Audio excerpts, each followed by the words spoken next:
안녕하세요. 안녕하세요. 안 졸리지? 어색하지? 아, 어색해. 자, 37쪽 보자. 자연스러운 게 가장 좋아요. 자, 10번 문제는 어제 강조했네. 가는 이규보의 경설. 나가 속미인곡. 이 속미인곡 이런 거는 보자마자 바로 할 수 있어야 돼. 해석할 줄 알지? 민규야, 남규야. 해석해. 나 있고. 크게 읽어. 뭘 미친 일이야? 너 미쳤냐?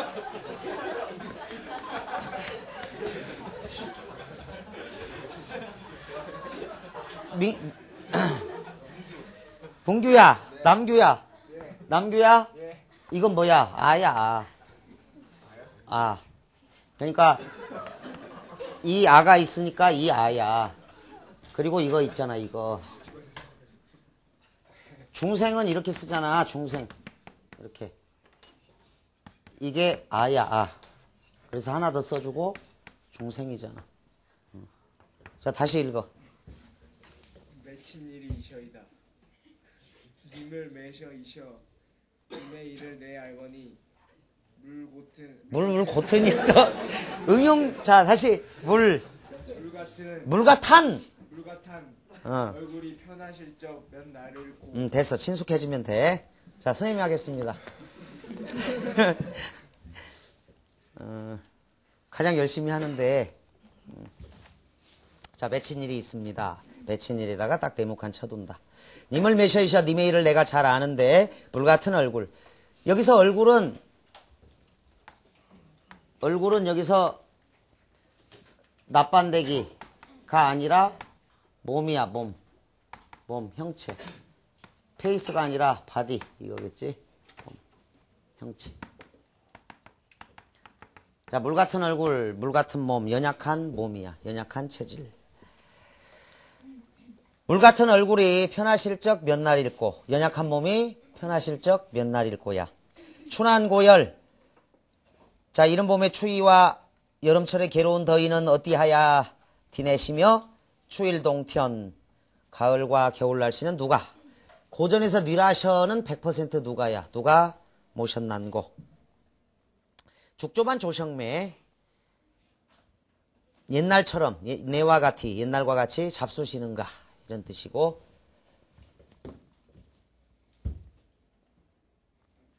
죽조반.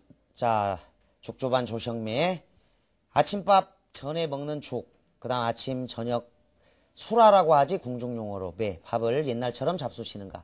기나긴 밤에 잠은 어디 주무시는가.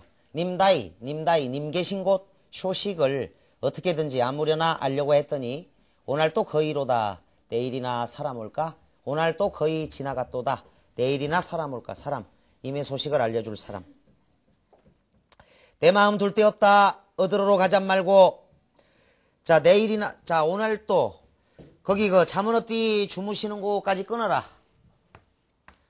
하나, 둘, 셋, 넷, 다섯째 줄, 기나긴 밤에 잠은 어디 자신한 곳까지 끊은 다음에, 이모 일상생활에 대한 염려야. 곁에서 시중 들지 못하는 안타까움이다. 일상생활에 대한 염려. 이모 일상생활에 대한 염려. 곁에서 시중 들지 못하는 안타까움이야. 님 계신 곳 소식을 어떻게든지 알려고 했더니 오늘 또 거의 지나버렸구나. 내일이나 사람 올까. 내 마음 둘 데 없다. 어디로 가잔 말고 잡거니 밀거니 높은 산에 올라가니. 구름은 카니와 안개는 무사일고. 구름하고 안개 세목을 두 개. 방해물 장애물. 간신배야. 방해물 장애물. 간신배.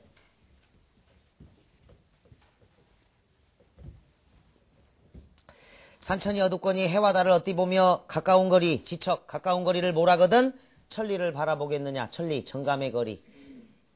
먼 거리야? 심리적 거리야? 천리를 바라볼 수 있겠느냐?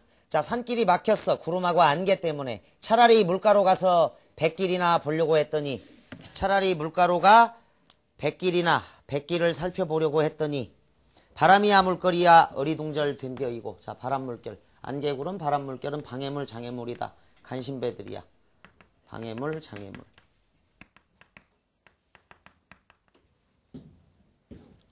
어리둥절하게 되었구나. 샤공은 어디 가고 빈배만 걸렸나니.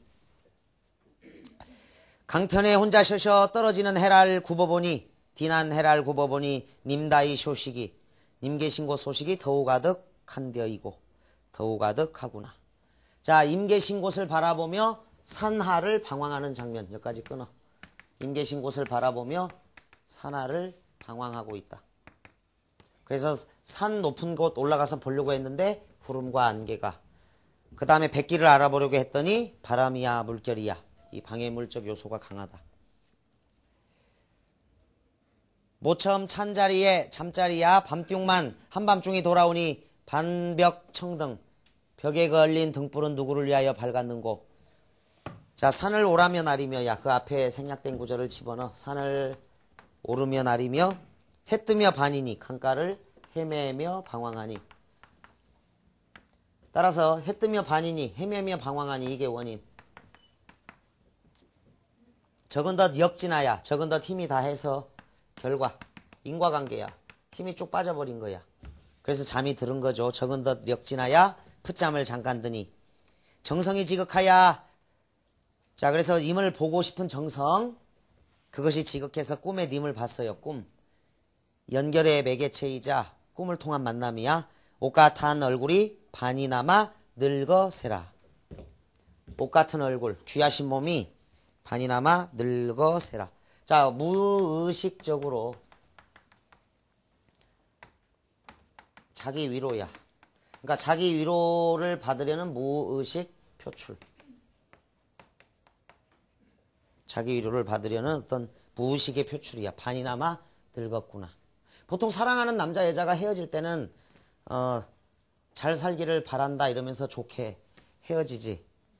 그런데 그 여자랑 헤어지고 나서 나는 하는 일이 하나도 안 되고 갈수록 개막장 인생을 헤매고 있을 때 그 여자는 혹은 그 남자는 어떤 돈 많은 사람을 만나서 승승장구하고 아주 잘 나간다는 소식을 접했어. 그러면 남규야 기분이 어떨까? 슬프겠지. 몽규야 그러겠지. 슬프겠지. 둘 다 잘 되거나 그러니까 헤어질 때는 아주 위로하면서 좋은 말로 잘 되기를 바란다 이러면서 소망을 해주지만 막상 헤어지고 나서 극명하게 이제 명암이 갈리면 슬프기도 하고 좀 안타깝기도 하고. 그런데 여기 봐. 꿈에 님을 봤는데 임의 얼굴이 늙었다는 거야. 이 말은 나하고 헤어진 지 오래됐잖아. 님하고 나하고 헤어진 지. 근데 님도 역시 늙었다는 거지. 반이나마 늙어세라. 그러니까 님께서도 나하고 헤어져서 괴로웠을 거다. 라는 무의식적인 자기 위로가 있는 이 무의식의 영역에서 나온 구절이다. 굉장히 깊이 있게 들어가면 이런 문제가 나올 수 있어. 그러니까 대표적으로 그 위기철 교수하고 이 소설가 공지영 씨를 예로 드는데 이 두 분이 부부였을 때는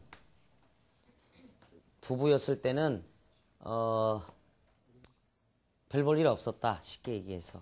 근데 이혼 딱 하자마자 위기철 선생이 쓴 논리야 놀자 반갑다 논리야. 그 논리야 시리즈가 대박이 났어. 어마어마하게 나갔지. 그 다음 공지영 씨가 쓴 무소의 뿔처럼 혼자서 가라. 이것도 대박이 난 거야. 그래서 이혼해서 잘된 부부야. 둘 다. 아주. 사람들의 입에 이 인구에 회자됐던 얘기야. 두 분이 같이 부부로 살 때는 특별한 게 없었는데 헤어지자마자 둘 다 아주 잘된 경우. 그 대표적으로 들어. 자, 옷같은 얼굴이 반이나마 늙었구나. 임께서도 내가 없어서 힘들었다. 뭐 이런 내용이 있는 거야. 마음에 먹은 말삼 슬카장 실컷 삽자하니 사리려고 하니 목이조차 매여 하니.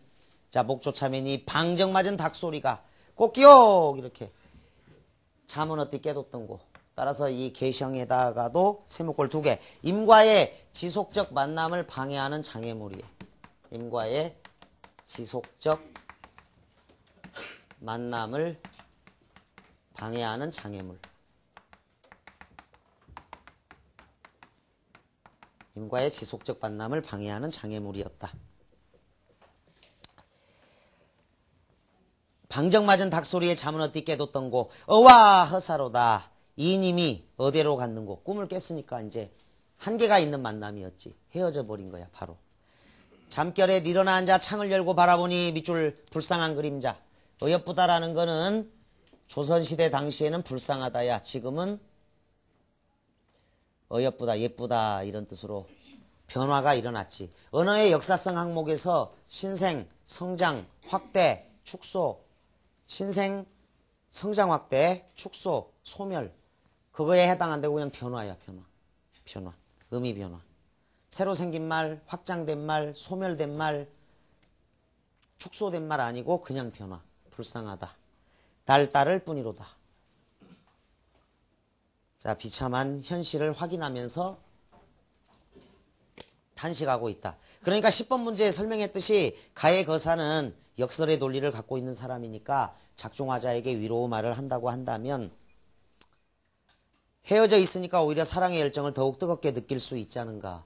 역시 님을 만나고 싶어 너무나 간절하잖아. 그러니까 꿈을 통해서 님과의 만남의 소원을 일단 이룬 거잖아. 그래서 사랑이 더 깊어질 수 있다라는 2번은 타당하다. 역설의 진실 이렇게. 그 다음 11번에다가 조그만하게 별표 쳐. 가를 잇고 얻을 수 있는 교훈인데 주제죠. 주제라고 적고 1번 작은 허물이라도 가만히 내버려두면 큰 허물이 되므로 사소한 잘못이라도 그것을 고칠 수 있도록 노력해야 한다. 얘들아 11번의 1번 선택지에 해당되는 이규보의 작품은 뭐야? 이규보의 작품은 어제 선생님이 아마 두산이 가지고 예를 들었지. 무슨 작품이야? 이옥설이지. 이옥설. 이옥설. 11번의 1번 선택지에다가 이옥설 이렇게 적고 페이지 30일 이렇게 적어놔. 장마에 집이 새서 수리했던 일. 행랑채, 퇴락한 행랑채 수리했던 일. 작은 잘못이라도 고쳐야 된다. 이규보의 이옥설이야 1번은. 2번 세상은 허물과 흠이 있는 사람이 더 많은 것이므로 잘생긴 사람은 적고 못생긴 사람이 많기 때문에 맑은 거울 속에 비친 추한 얼굴을 보기 싫어할 것인즉 그래서 차라리 깨버릴 바에야 먼지에 흐려진 그대로 두는 것이 나을 것입니다. 즉 허물과 흠이 있는 사람이 더 많은 것이므로 밑줄 그들의 결점을 이해하고 용납하는 관대한 태도를 지니도록 해야 한다. 자, 그래서 2번 선택지가 답이 되죠. 3번 어떤 허물이든 자기에게 있을 때는 보이지 않으나 남에게 있으면 눈에 띄어 비판하게 되는 것이므로 자신을 돌아보는 자세, 반성의 자세가 필요하다. 자신의 들보는 못 보면서 이런 속담 있죠. 자신의 대들보는 못 보면서 남의 티만 본다는.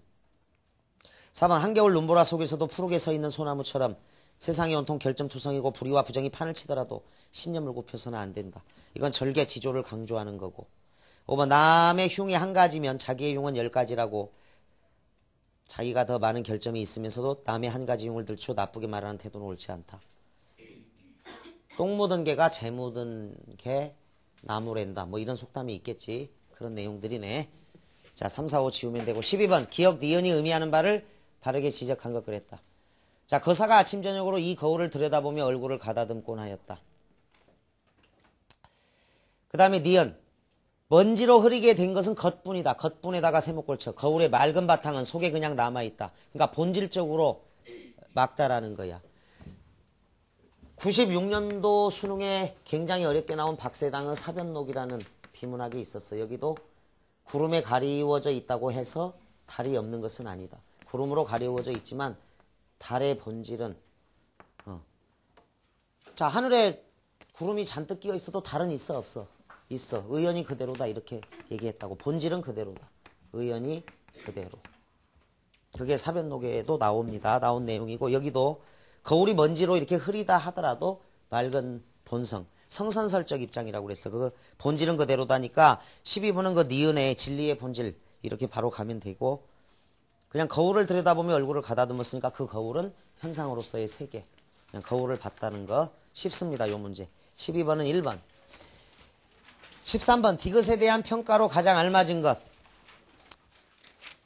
자, 꿈에 님을 봤어. 그러니까 정성이 지극했기 때문에 꿈에 님을 만난 거죠.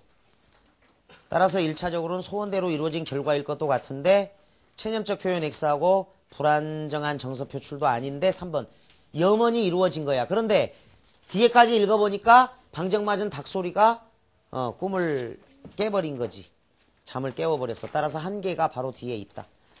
그래서 절망감이 심화될 수도 있어서 1번에서 4번으로 가야 돼. 소원대로 이루어진 결과 소원은 꿈만 보는 게 아니라 님을 다시 만나는 거야. 재회 소망이니까 다시 만나야 되는 거다. 자, 13번 쉬워요. 4. 그 다음에 14번 상징적 의미가 다른 하나인데 문장 구조상 구름은 물론이거니와 안개는 무슨 일인가. 바람이야 물결이야 어리둥절 되었구나. BCD가 다 연결이 되고 높은 산에 올라간 것은 님 계신 곳을 바라보기 위해서 님 계신 곳이 더 잘 보일까 생각해서 올라간 거니까. 그런데 그 산 위에 구름과 안개가 가득했다라는 것으로 봐야겠지. 그래서 14번 답은 1번으로 가준다. 그렇게 어려운 문제는 아닙니다. 자, 님 계신 곳을 바라볼 수 있는 높은 장소. 이게 1번의 의미다. 자, 실전 6번째는 이 곡의 참화설하고 홍준의 잡설에 대한 내용이다. 자, 내용은 여러분들이 구체적인 내용은 저 앞에 31, 32쪽 가서 이렇게 보고 오는 게 좋겠다. 까마귀, 까치. 자, 까마귀, 까치가 울면 반가운 손님이 온다라는 속설이 있는데 정말 반가운 손님이 오는가? 인과관계가 맞아? 안 맞아. 그래서 요게 32쪽에다가 잠깐 32쪽 펴봐라. 홍준의 잡설 거기에다가 인과관계를 잘못 판단하는 오류라고 적어라. 자, 이거는 까마귀와 까치를 바라보는 일반인들의 통념 세모꼴. 통념을 들어 주관적 편견에 사로잡혀 사물의 본질을 제대로 파악하지 못하는 것을 경계하고 있다. 사람들은 까마귀 울음소리는 불길하다 하며 미워해. 까치 소리는 재수가 좋다 하여 길조라 여겨. 사실 이 둘의 소리는 객관적 관점에서 보면 차이가 없어요. 이러한 통념, 선입견, 무너져야 할 상식이라는 거지. 어디까지나 인간은 주관적 편견에 의한 판단임을 밝히고 있다는 거야. 나아가 선입견에 쌓여 결점과 좋은 점을 제대로 파악하지 못하는 것을 경계하고 있는 글이다. 까마귀가 긍정적으로 쓰이는 것들이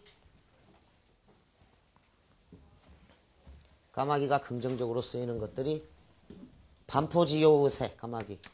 효조야, 효조. 까마귀.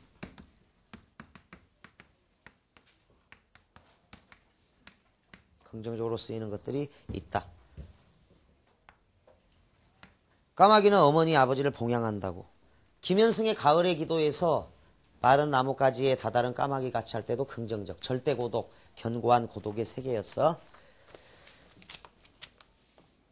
자, 38, 39쪽 돌아와서 18번이 굉장히 어려워요. 별표 쳐두고 18번.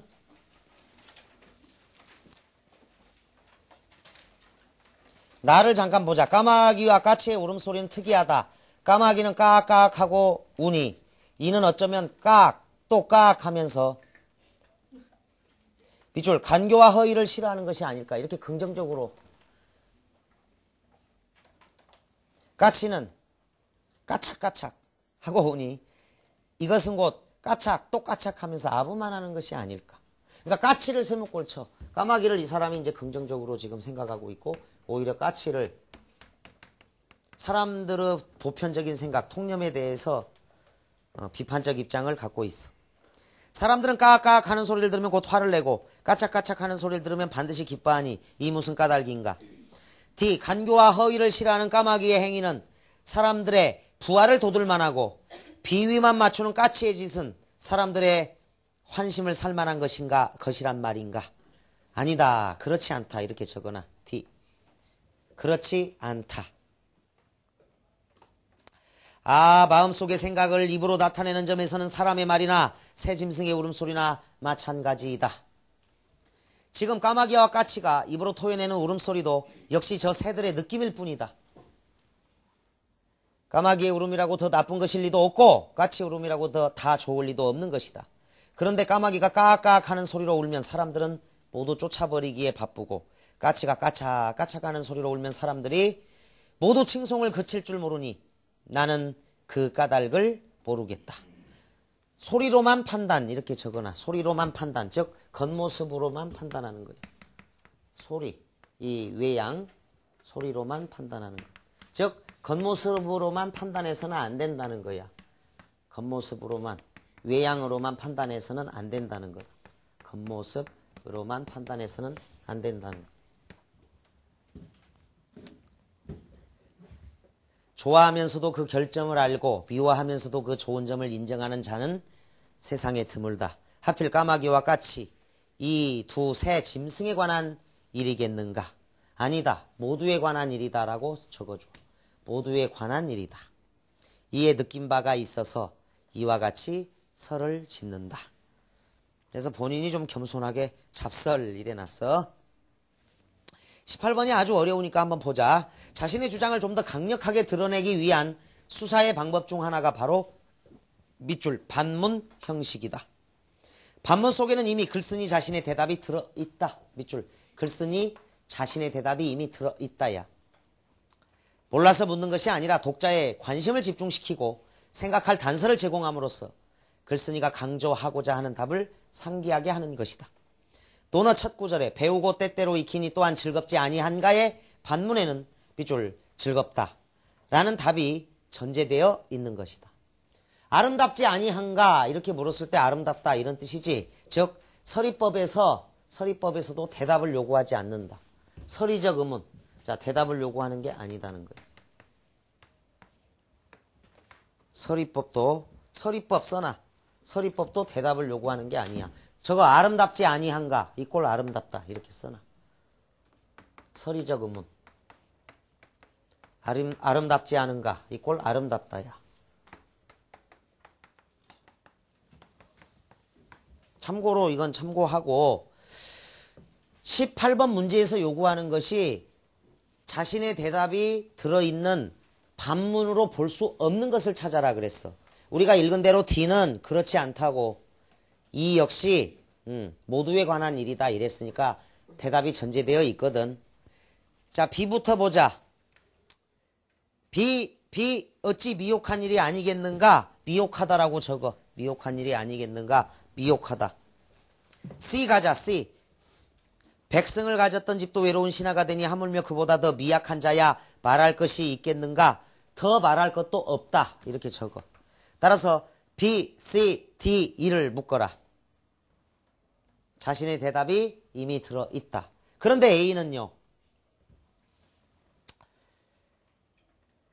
내가 집이 가난해서 말이 없으므로 자 차마 체험의 계기가 집이 가난했기 때문이래. 말을 빌려 탔어.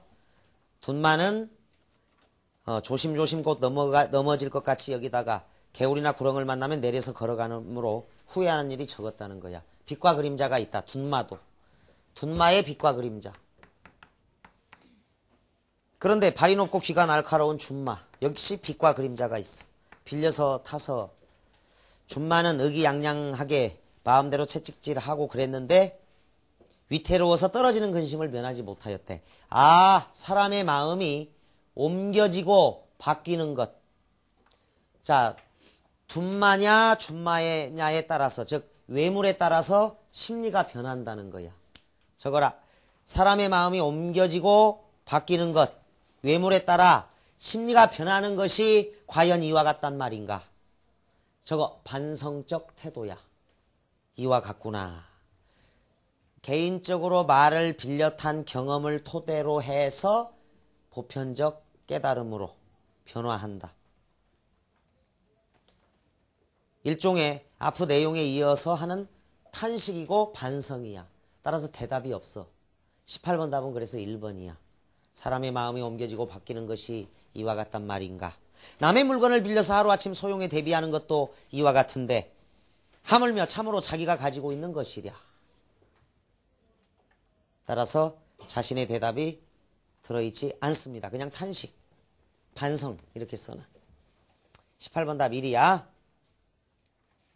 17번 가자. 나의 글쓴이가 니은을 통하여 강조하고자 하는 내용이 가장 잘 드러난 것. 소리로만 판단한다는 거야. 겉모습으로만 사람을 판단해서는 안 된다는 거지.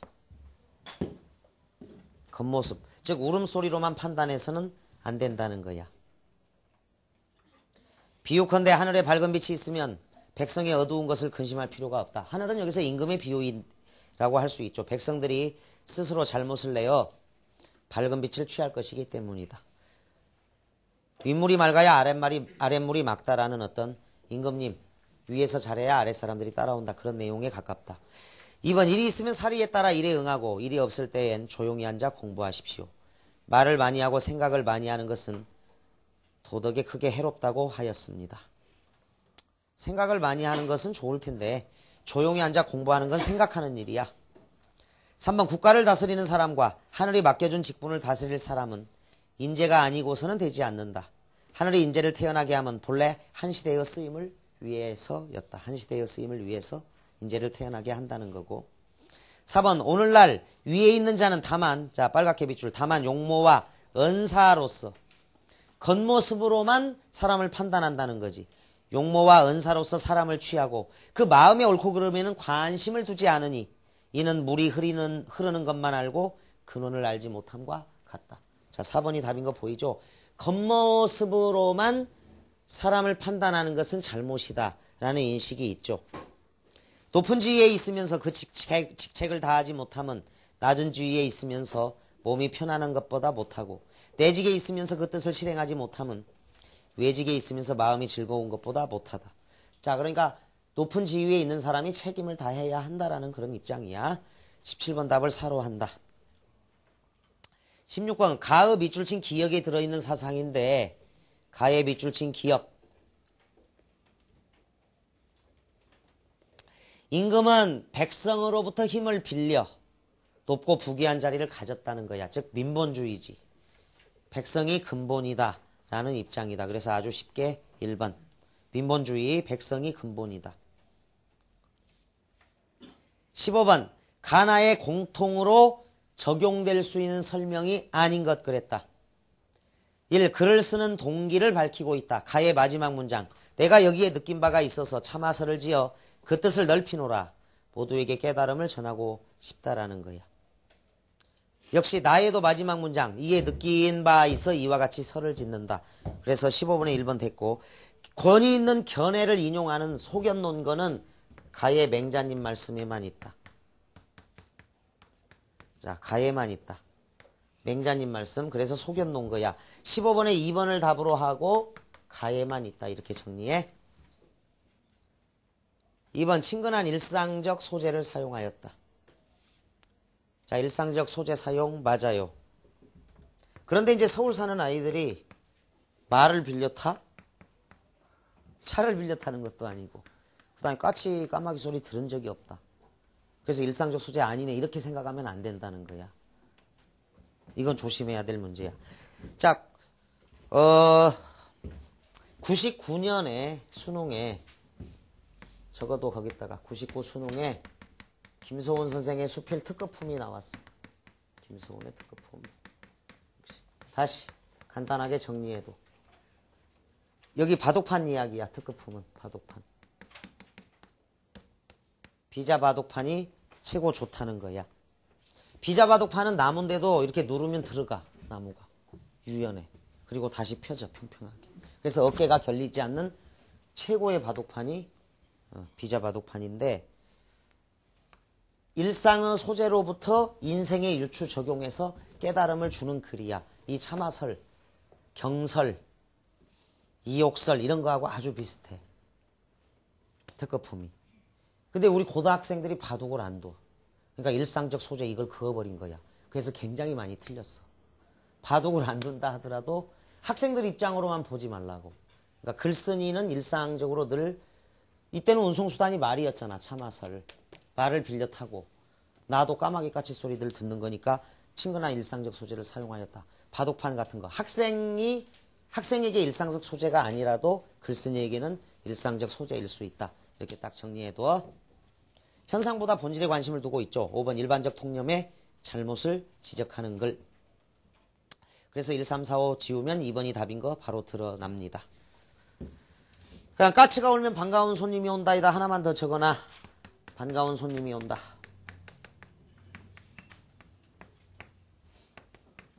까치가 울면. 자, 94 2차 수능에 이렇게 나왔어. 인과관계를 잘못 판단하는 오류로. 너는 중계방송 보지 마라. 너가 중계방송 보니까 늘 경기에 지더라. 즉 내가 박찬호 경기를 보는 거하고 박찬호가 이기고 지는 건 인과관계 있어 없어? 없어. 그게 인과관계를 잘못 판단하는 오류야. 까치가 울면 반가운 손님이 온다. 까마귀 날자 배 떨어진다. 까마귀가 날아올라서 배가 떨어지는 게 아니야. 그냥 그 약한 그 배의 무게를 감당하지 못해서 떨어지는 거지. 까마귀 때문에 떨어지는 게 아니거든. 오비일학도 예를 적거나 중계방송 볼 때마다 지더라. 중계방송 봐서는 안 돼. 이런 것들이 인과관계를 잘못 판단하는 오류라고. 근데 오류 문제 나오면 되게 어려워. 그러니까 이 세 가지 용례를 적어도 까치가 울면 반가운 손님이 온다. 까마귀 울자 배 떨어진다. 오비일학. 그리고 중계방송 보면은 늘 지니까 보지 마라. 이렇게 했을 때 인과관계가 없다는 거. 추가적으로 정리를 하고. 자, 그 다음 가전체는 41쪽을 잠깐 보면은 가전체는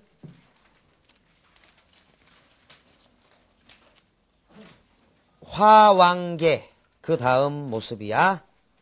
국순전, 공방전, 국선생전.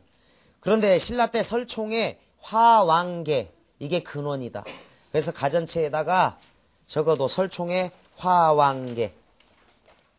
우리가 수업을 했으니까 페이지 26 실전 3 좀 중요했습니다. 그래서 설총의 화왕계 이게 근원이고, 즉 가전이란 그 뜻만 알아두자. 물건을 의인화하여 밑줄 그어. 물건을 의인화. 계세징인이야. 자, 세상에 대한 경계고 징벌하다 사람을, 즉 세상 사람을 경계하고 징벌함을 목표로 하는 문학 양식. 밑줄 설화 그 다음 단계 가전체가 있어. 소설의 과도기적 형태. 우화, 동화류를 통한 묘사의 기술. 이솝우화를 생각해봐. 사람이 안 나와도 결국 사람 이야기. 창의의 발전으로 고려 후기에 발달합니다. 이는 설화에서 한 걸음 나아가. 자, 설화에서 한 걸음 나아가 밑줄 소설적 요소를 내포하고 있으며 그 격식에 있어서는 소설과 대동소이한 문학 양식이라고 할 수 있다. 두 번째 첫째 줄 밑줄 그 폐관문학이 개인의 창작이 아닌데 가전체 문학은 밑줄 개인의 창작물이어서 소설에 한 발짝 접근한 것. 설화와 소설의 교량적 구실을 하는데 큰 의의가 있습니다. 작자의 창의에 따라 고사의 인용으로 된 허구적인 창조 문학입니다. 기원은 설총의 화왕계고, 따라서 가전체에서 수능에 이제 한 차례 안 나왔고 이게 나올 가능성은 그렇게 높지는 않습니다. 그런데 한 편 정도만 읽어보기로 하자. 이규보의 국선생전. 이규보는 되게 중요한 작가니까 보는데 41쪽 그 왼쪽에 국선생전에 이규보. 저 내용 밑줄 그어. 수를 의인화하여 군자의 처신을 경계함. 그 41쪽 왼쪽에 표 있죠. 국선생전하고 국순전은 비교할 수 있는데 임춘의 국순전은 수를 의인화하여 술이 사람에게 미치는 영향을 썼는데 술을 부정적으로. 국순전에서는 부정적 인물형이야. 술의 역기능을 강조했는데 이규보의 국선생전은 긍정적 인물형으로 술의 순기능을 강조하고 있는 게 좀 차이가 난다. 41쪽은 여러분들이 읽어보고 국선생전을 그냥 가볍게 읽어보는 걸로 이 가전체 수업은 정리하겠습니다. 자, 국성의 자는 중지요. 자, 국성 사람 이름인데 술을 의인화했다. 동그라미 쳐. 국성. 자, 누룩이야. 누룩. 국성의 자는 중지요. 관양은 주천이다. 자, 관양 시조가 난 땅은 술주자잖아. 술의 셈이다. 중국의 그 춘추 전국시대 지명이야. 주천이다. 원래 이곳에 물로 술을 빚으면 술맛이 좋았대. 어렸을 때에 서막에게 사랑을 얻어. 애주가야, 서막. 중국의 애주가. 사랑을 얻어 그의 이름과 자는 모두 서씨가 지어준 것이다. 그의 조상은 애초에 온이라는 고장에서 농사를 지으며 살고 있었는데, 자, 누룩은 따뜻한 곳에서 잘 뜬다. 누룩은 잘 익지. 그래서 온, 따뜻할 온자야. 따뜻한 온을 고장의 이름으로 정한 거지. 농사를 지으며 살고 있었는데 정나라가 주나라를 칠 때에 포로가 되어 본국으로 돌아가지 못했으므로 그 자손의 일파가 정나라에서 살게 되었다. 그의 중간 조상은 역사 이름이 나타나지 않았고 조부 모는 보리야. 보리 모자. 모는 가산을 주천으로 옮겨 이때부터 정착하게 되었다. 아버지 차에 이르러서, 차는 흰술차야. 차에 이르러서 비로소 벼슬에 나가 평원 도구의 벼슬을 지냈고, 산홍경 곡씨의 따님과 결혼 성을 낳았다. 산홍경은 미곡을 관장하던 벼슬이야. 곡씨는 곡식의 의인화다. 곡식으로 술을 빚으니까 그래.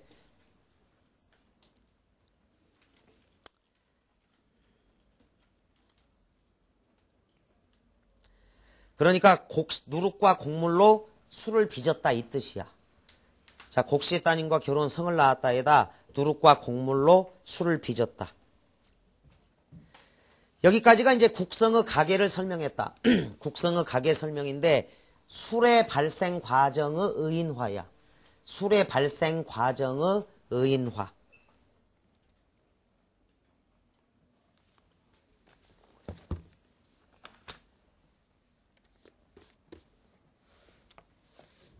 성은 어려서부터 도량이 넓고 침착하여, 자, 성격을 직접 제시한 거야. 말하기, 텔링, 성격의 직접 제시. 그 아버지의 친구들로부터 매우 사랑을 받았다. 그들은 성의 아버지에게 늘 이렇게 말했다. 이 아이의 도량이 만일항의 물과 같아서 밑줄 가라앉혀도 더 맑아지는 것이 없으며 흔들어 보아도 탁해지지 않으니까지 밑줄 긋고, 국성은 매우 맑은 술이라는 뜻이야. 매우 맑은 술임을 강조. 매우 맑은 술이야.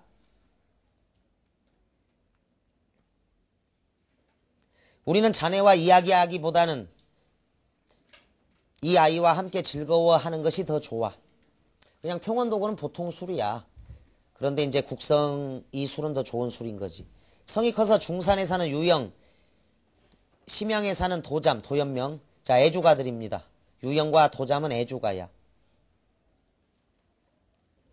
자, 유영은 술을 찬양하는 노래를 지었던 사람이고, 도연명. 자, 술과 관련된 시가가 아주 많은 작품, 시가. 이들은 서로 말하기를, 우리가 하루도 이 친구를 만나지 못하면, 밑줄, 이 친구를 만나지 못하면, 즉 술을 마시지 않으면 이 뜻이야. 술을 마시지 않으면 심중에 괴로움이 생긴다. 그리고 만날 때마다 해가 저물도록 함께 놀고 서로 헤어지기를 늘 섭섭해 했다. 자, 국성의 성격과 교우 관계까지 설명한 부분. 국성의 성격과 교우 관계. 도량이 넓고 애주가들이 좋아했다. 황제가 우레로 대접하여, 우레. 자, 융숭한 대접이죠. 융숭하게 대접하여 그가 황제가 입시할 때마다, 자, 들것을 명하여 들어오게 하고,